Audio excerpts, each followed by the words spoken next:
Hello guys, this is part 7. Oh, sabay laglag eh. Dito, Kasi hindi siya This is my desk. Oh, why do you always put it that there? Because this is my desk.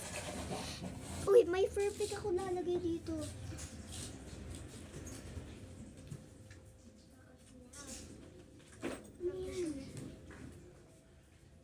Lagay mo din sa upuan. Wow! Ang nice plan mo naman, Ishal. Hazel, yung ano mo, pang lodi ka.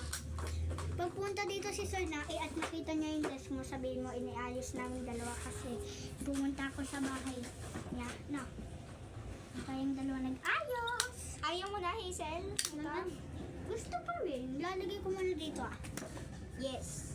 At yung daki kukuhanin ko Nasaan yung kasi akin painting? yun. Ay, ito pala. Uy, parang malaki na yung chair ko. Ang soft ng chair ni Nish. Oh, yung paint mo pala. Oh, Ay, wag na. magpapakita natin. Sige. Okay po eh. Papausan na. This is Nisha's paint.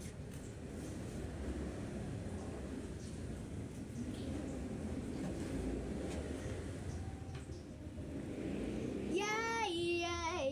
Yay!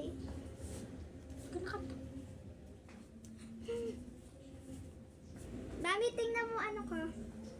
Nawayusin naman yung lapad. Wow, ganda. Kami naggawa. Ang ganda-ganda naman ng batang to, pati ito. Tara, ano naman, yung lapad na banlilisin natin. Alright. Okay guys. Kakasinal.